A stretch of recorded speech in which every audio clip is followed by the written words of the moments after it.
एक कथा हम सुनाया करते हैं, बहुत समय से सुनाई नहीं पर अभी याद आ रही है तो सुना देते हैं। हमारे वृंदावन में एक भगत हुआ, उसका नाम था भोंदू। क्या नाम था? भोंदू। उसका नाम तो कुछ और था, पर वो इतना सीधा था कि सब उसको भोंदू बोलते थे। भोंदू का मतलब क्या होता है? सीधा। जैसे घर का बालक बहुत सीधा हो, सरल हो, सब उसको ये बोलते हैं ये तो भोंदू है, बिल्कुल सीधा सरल है। और एक बात, हमारी बात सुन लीजिएगा बहुत ध्यान से, ज्ञानी ठाकुर जी को पाने में पीछे छूट जाएंगे, वैरागी भगवान को पाने में पीछे छूट जाएंगे, त्यागी भगवान को पाने में पीछे छूट जाएंगे, योगी भगवान को पाने में पीछे छूट जाएंगे, पर भोंदू भगवान को पाने में सबसे आगे रहेंगे।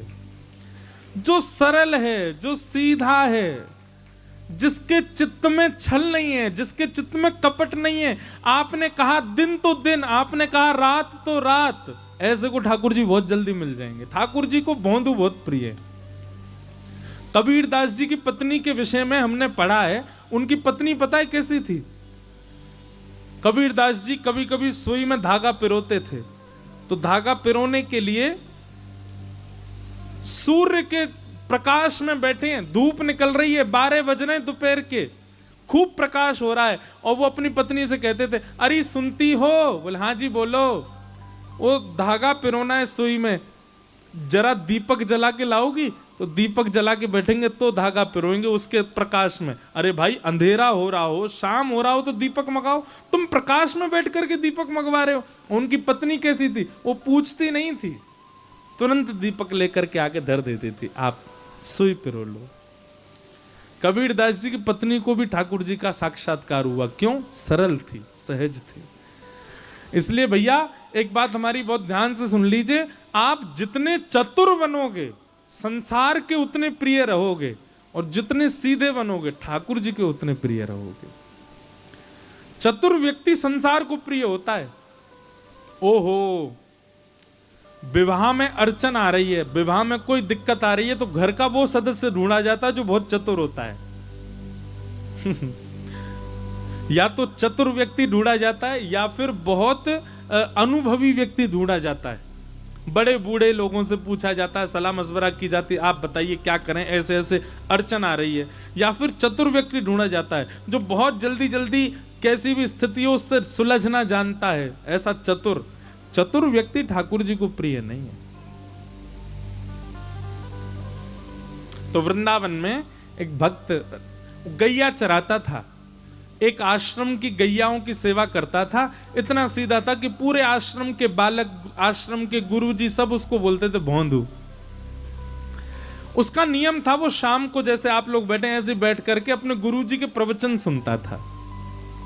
कथा सुनने से ठाकुर जी से प्रेम कैसा होता है ये हम बता रहे हैं। तो एक बार गुरुजी वर्णन कर रहे थे कथा में कि भगवान श्री कृष्ण भांडीर वन, यमुना जी के पल्ली पार भांडीर वन में गैया चरा रहे थे। और भांडीर वन में गैया चराते भय श्री कृष्ण का स्वरूप कैसा है? बोले मोर मुकुट धारण किया है, बैजंती माला पहनी है, वेणु का रव कर रहे हैं, मधुर बांकी अदा से चल रहे हैं, पीली धोती पहनी है, सुंदर नीला पटका पहना है, ठाकुर जी में से कस्तूरी की सुगंधी आ रही है, और ठाकुर जी गैयाओं आगे गाय, पाछे गाय, इत गाय, उत गाय, चारों तरफ गैयाओं के बीच में ठाकुर जी हाँकते भय गैयान को चल रहे हैं। अब सामने बैठा भोंदू सुन रहा था। भोंदू बोला गैया चराने तो मैं भी जाता हूं, और 2-3 बार तो मैं भी भांडीर वन गया हूं, मुझे तो श्री कृष्ण नहीं मिले। उसके चित्त में ये बात नहीं आई कि ये द्वापर युग की बात बता रहे हैं। उसको ये लग रहा है कथा सुनते सुनते कि गुरुजी कह रहे हैं, इसका मतलब अभी भी कृष्ण गैया चरा रहे होंगे। यहां इतने लोग बैठे, हमें बिल्कुल सत्य बताना। हम जब कथा सुनाते हैं, ठाकुर जी की कोई लीला बताते हैं, तो आपके चित्त में ये बात आती ही नहीं है कि अभी ऐसी लीला हो रही होगी।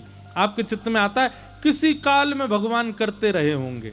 क्यों? हम चतुर बहुत हैं, हमको लगता अभी थोड़ी होती होगी लीला।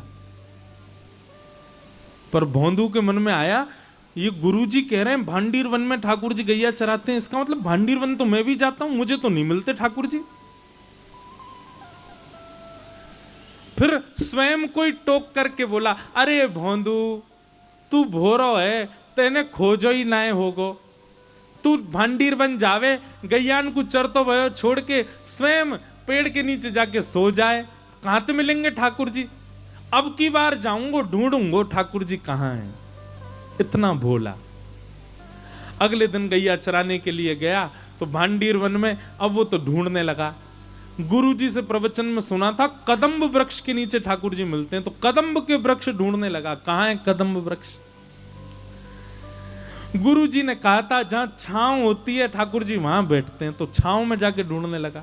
गुरुजी ने कहा था ठाकुर जी यमुना जी के तट पर मिलते हैं, तो यमुना पुलिन पर घूमने लगा।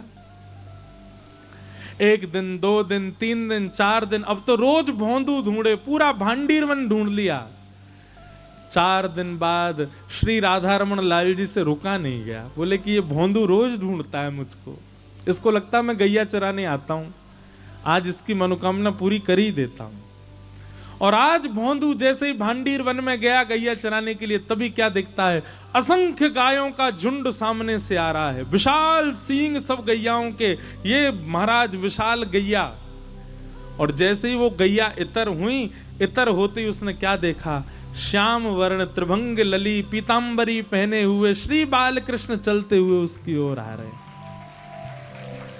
मोती की लड़ धारण करी है, घुंघराले केश हैं, एक मोर पिछ ऊपर पहना हुआ है, कानों में मकराकृत कुंडल हैं, गले में सुंदर वैजंती माला है, ऊंची धोती पहनी है, पांवों में मोटे मोटे कड़ूला पहने हैं, हाथों में कंगन पहने हैं, बाजूबंद पहने हैं, कटाक्ष कटीले नेत्र हैं, मधुर मुस्कान है, श्याम वर्ण के ठाकुर जी चलते भय गैया चराते भय आ रहे हैं। ऐसे बढ़िया सुंदर एक डंडा अपने कंधा पे लगा के और दोनों हाथ ऐसे उस पर पधरा करके ठाकुर जी चलते भई गैयान के पीछे पीछे आ रहे हैं।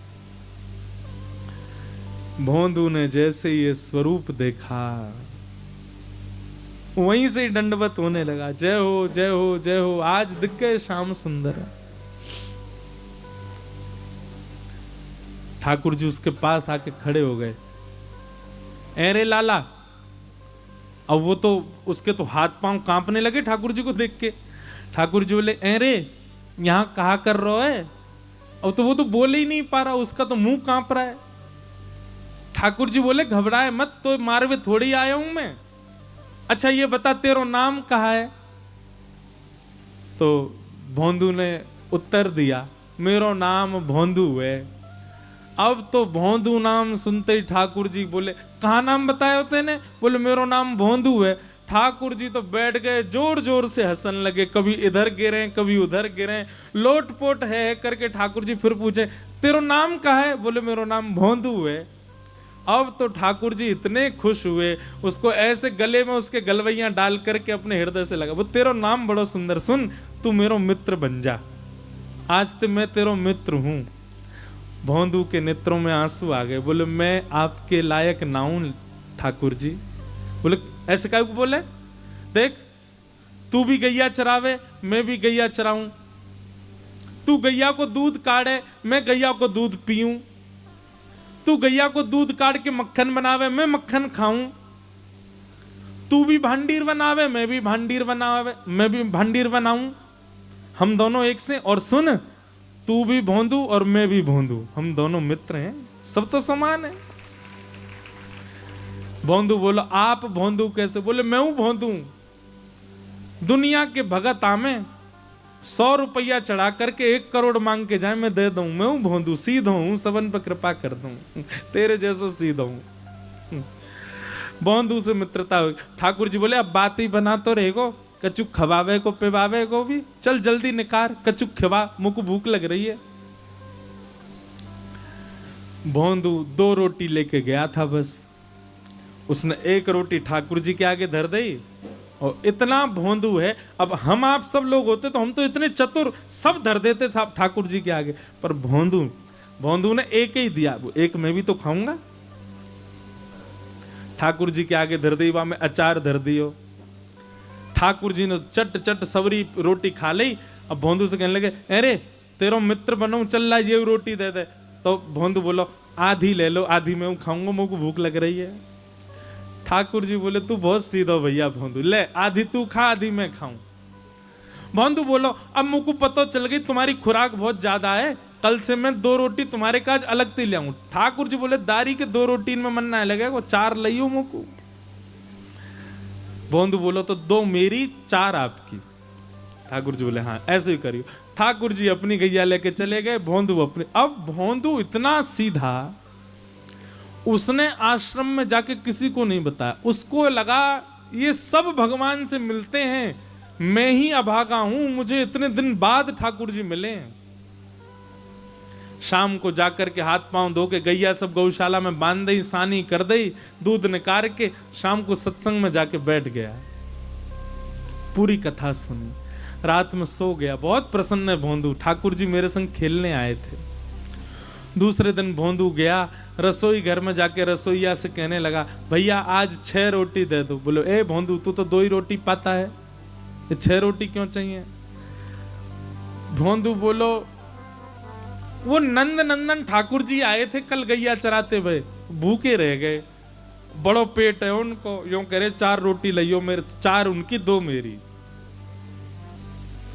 रसोईया बोले हे भोंदू कुछ भी बोल लो है, नंद नंदन ठाकुर जी आए, एक काम कर गुरु जी से बुलवा दे, गुरु जी बोल देंगे तो दे देंगे हम तो को। भोंदू गया गुरु जी के पास, गुरु जी एक निवेदन करनो। गुरु जी बोले हाँ भोंदू बोल। मैं गैया चरावे जा रहे हो तो मैंने रसोईया से कही 6 रोटी दे दे, वो मना कर रहा है, आप कह दो। रसोईया ने कही जय जय ये 2 ही रोटी खावे, आज 6 का ही क्यों मांग रहे हो? बोले अरे भोंदू तू 6 क्यों मांग रहे हो? बोले नंद नंदन यशोदा नंदन ब्रज और चंदन जिनकी आप कथा सुनाते हो श्री कृष्ण, कल वो आए थे गैया लेके, मेरी सबरी रोटी ने खा गए, या हमारे वो भूखे रह जाएं, उनके काजे रोटी ले जा रहा हूं, आप आज्ञा दे दो। गुरुजी बोले ए भोंदू इधर आ। कौन आते हैं? बोले गुरुजी आप जिनकी चर्चा सुनाते हो ना, भांडीर वन में गैया चराने आते हैं, पीली पीतांबरी पहनते हैं, टेढ़ा मुकुट पहनते हैं, कानों में मकराकृत कुंडल पहनते हैं, वैजंती माला पहनते हैं, सांवरे सलोने बंशी बजाते हैं, कटाक्ष नेत्र हैं, मधुर मुस्कान है, वही नंद नंदन श्री कृष्ण कल गैया चरावे भांडीर वन में मुंह को मिले, मेरी रोटी खा गए, या हमारे मैं आज ज्यादा ले जा रहा हूं। गुरुजी समझ गए, बोले भोंदू झूठ नहीं बोलता, भोंदू सच में वो आए थे। हाँ गुरुजी। अच्छा जब वो आए थे तो उनकी सुगंधी कैसी थी? बोले गुरुजी ऐसा लग रहे हो मानो जैसे कोई ने केसर चंदन घिसके और वो धर दिया हो कटोरी में, वाकई जैसी सुगंधी आवे वैसी सुगंधी। भागवत जी में वर्णन है ठाकुर जी में से चंदन की सी सुगंधी आती है। गुरुजी के नेत्र सजल हो गए, बोले और बताना। बोले घुंघराले केश हैं और घुंघराले केशन की बेणी बनी भई है, और वह बेणी में ऐसी मोर पिछ ठाकुर जी पहन के आम है। गुरुजी बोले और बताना भोंदू। बोले ठाकुर जी जब जोर से ठहाको मार के हंसे ना, उनके दंतावली देख करके, उनकी मधुर मुस्कान देख करके तो ऐसा लगे कोटि कोटि चंद्रमा उन पे वार दो, इतने सुंदर लगे। और बताना भोंदू। बोले गुरुजी कल जब उनने मेरे गले में गलवैयां डारो ना, तो जैसे हम आप एक दूसरे के गले में गलवैयां डारें तो निष्ठुर था को अनुभव होवे, ऐसा अनुभव होवे या कि हड्डी चुभ रही है। पर जब कल उनने मेरे गले में गलवैयां डारी ना, मुझको ऐसा अनुभव ही ना भयो, मुझको तो ऐसा लगो कोई मखमली गद्दा मेरे कंधा पे धर दियो, इतने कोमल अंग उनके। गुरुजी को विश्वास हो गया कि इसको कृष्ण मिले। हाथ पकड़े, भोंदू मेरो एक काम करेगो? बोले हाँ बताओ ना गुरुजी। वो आज भी आएंगे? बोले हाँ आएंगे। तू उनको लेके आश्रम आ जाएगा? भोंदू के मन में आया गुरुजी इतने शिष्य आपके, आप मुझसे ही क्यों कह रहे हो कि इतने योग्य बालक, सब पढ़ना लिखना जानते हैं, सब संस्कृतज्ञ, मैं तो ग्वारिया हूं, मुझे तो गैया चराते मिल गए कल गलती से, आप सबको तो वो रोज ही मिलते होंगे ना, आप किसी भी बालक को कह के बोल, मैं कैसे लाऊं? गुरुजी ने हृदय से लगा लिया, बहुत भोला है भोंदू तू। हाँ सबको मिलते हैं, लेकिन हम चाहते हैं कि तू ही लेके आ उनको। भोंदू तो इतना खुश हो गया कि गुरुजी ने मुझको पहली बार कोई कार्य दिया है। निकल पड़ा। आज बड़े उत्साह में गया भांडीरवन। भांडीरवन जैसे ही पहुंचा तो विलंब से पहुंचा, ठाकुर जी पहले ही पहुंच गए थे। ठाकुर जी बैठे थे, आया, जय जय क्षमा कर दियो, आज विलंब है। बोले नहीं, हम तो ते नाराज हैं, तू विलंब ते क्यों आयो? भोंदू बोलो, आज गुरु जी ने रोक लियो, फिर रसोईया ते मेरी ने झड़प है गई, रोटी ना दे रहो आपके काजे। तुरंत उसने पोटली खोली, ठाकुर जी की 4 रोटी उठा के दे। अब भी 6 नहीं दी है ठाकुर जी को, 4 ही रखी है सामने। जे आपकी 4 रोटी, जे आपको अचार, और जे मेरो है या मत खा जाइयो, कल भूखो रह गयो मैं आपकी वजह से। ठाकुर जी रोटी पान लगे, भोंदू ऐसे घुटने दबा रहा ठाकुर जी के। ठाकुर जी के, जय जय, एक मेरी बात मानोगे? बोला हाँ। इतने वर्ष है गए मुझको गैया चराते हुए, मेरे गुरुदेव ने पहली बार मुझसे एक जिज्ञासा करी है। ठाकुर जी बोले, क्या जिज्ञासा? आप मेरे संग आश्रम चलो गुरु जी के पास। ठाकुर जी रोटी पाते जा रहे हैं। ए भोंदू देख, तू हमारो मित्र है, हम तेरे मित्र हैं, जे गुरु जी बीच में मत लावे।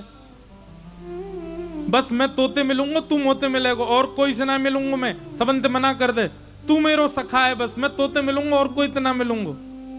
भोंदू बोलो, पहली बार गुरुजी ने कोई काम दियो, ऐसा तो मत करो। अरे मैं तो आपको जानतो ही ना हो, मैं तो आपको पहचानतो ही ना हो, मैं तो कितने वर्षों तो यहाँ पे गैया चरावे आ रहा हूं, मुझको पता ही नहीं कि आप भी आओ। गुरुजी ने ही तो बताई, गुरुजी ने ही तो परिचय करायो, गुरुजी की कृपा से ही तो मैं आपसे मिलो। अगर गुरुजी नहीं होते तो मैं आपसे कैसे मिलता? उन गुरुजी की इतनी बात तो मान लो, आप चल दो। ठाकुर जी बोले, देख भोंदू, हमारी अंतिम बार बात सुन ले, तू बस हमारो सखा, और कोई से हम बात नहीं करेंगे। भोंदू बोलो, तो नहीं जाओगे आप गुरुजी के पास? ठाकुर जी बोले, नहीं जाएंगे। बोले, अंतिम बार पूछ रहा हूं, जाओगे कि नहीं जाओगे? ठाकुर जी बोले, नहीं जाएंगे। भोंदू ने 1 रोटी तो ठाकुर जी पा रहे, 3 रोटी सामने पड़ी, तीनों उठा लेंगे। बोले, जो गुरु जी की है, नो मत खाओ। और सुनो, जे आधी रोटी अभी बची, याकूब दे दो, ये भी गुरु जी की रसोई में बनी है, याकूब मत खाओ। ठाकुर जी के हाथ से आधी रोटी छीन ली भोंदू ने। अरे गुरु जी की कृपा से मिले हो, मैं एक ही बार तो आपसे कह रहा हूं कि गुरु जी से मिलवे चलो, मना कर रहे हो, ज्यादा ही भगवान बन रहे हो अपने मन में। ठाकुर जी बोले, रोटी तो पूरी पान दे। नहीं मिलेगी रोटी, रोटी भी गुरु जी के घर की है, और रोटी खावे को इतना ही मन है तो पहले मुंह को वचन दो कि गुरु जी के पास चलोगे तो रोटी मिलेगी, नहीं तो नहीं मिलेगी। ठाकुर जी बोले, ले जा अपनी रोटी ने, लेकिन तेरे गुरु के पास ना जाऊंगा मैं।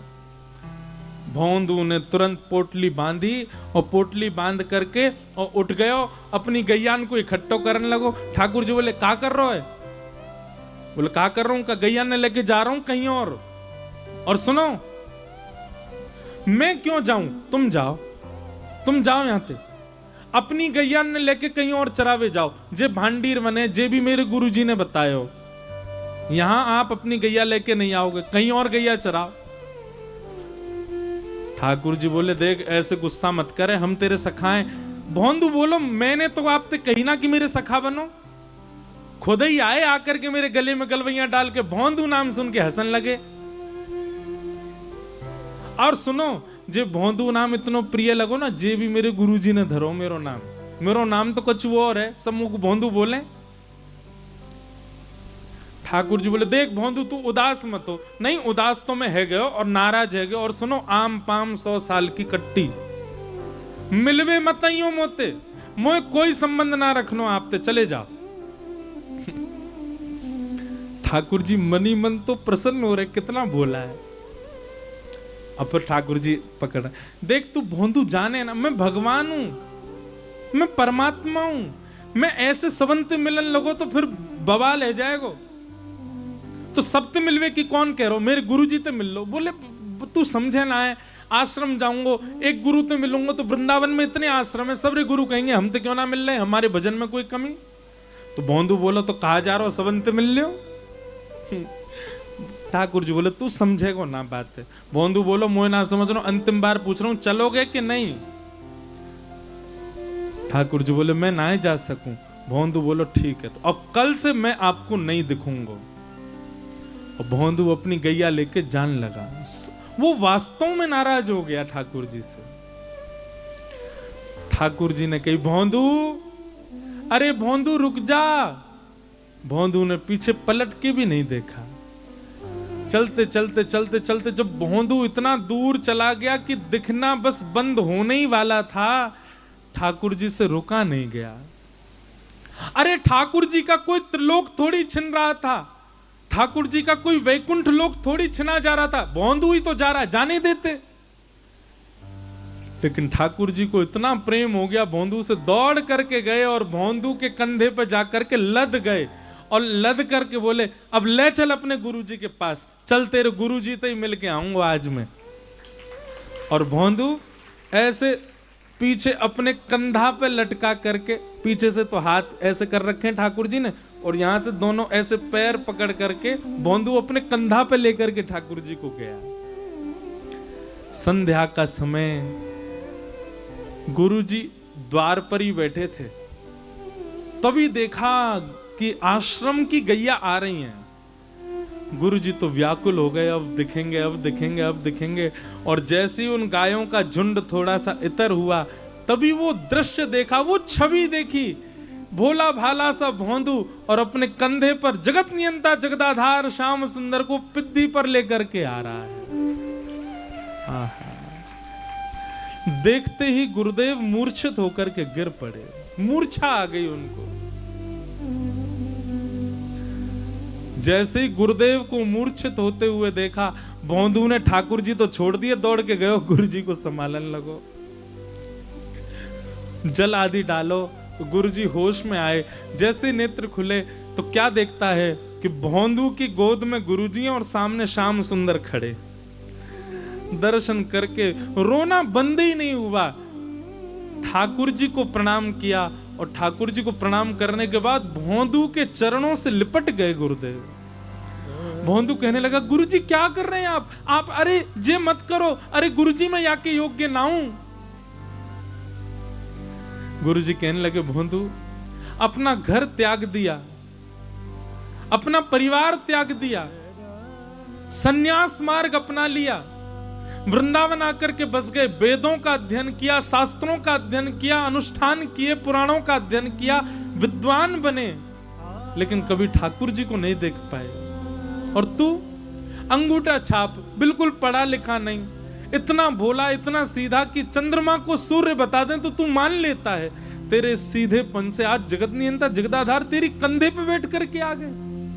धन्य है भोंदू।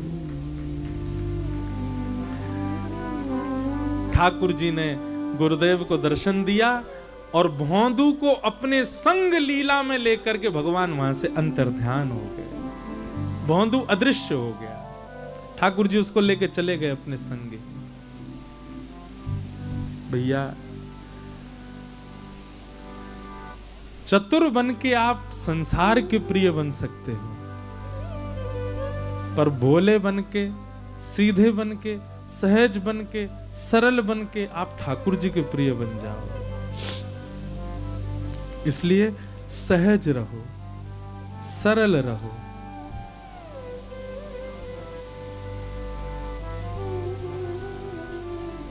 ऐसी भोंदू की कथा। तो कथा ने अगर आपको सरल नहीं बनाया ना, तो आप कथा सुनना बंद कर दीजिए।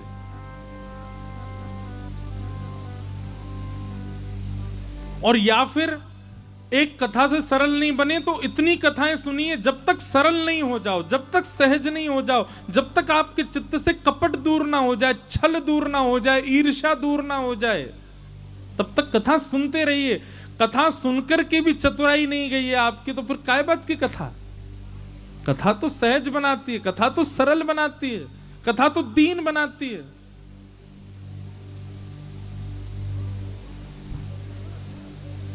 दीन बनो, सरल बनो, सहज बनो।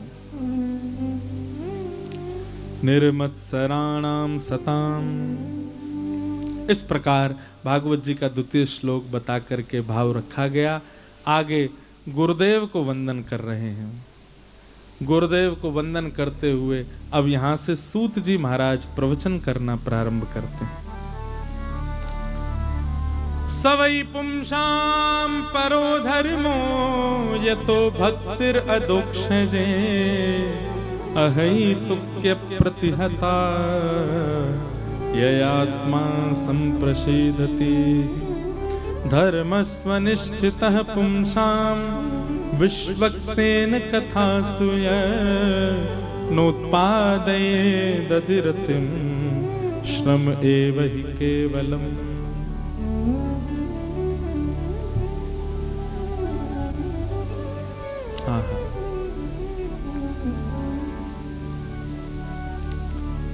श्री सूत जी महाराज ने अपने गुरुदेव को वंदन किया। बंधुओं, कई लोग प्रश्न करते हैं क्या जीवन में गुरु का होना आवश्यक है?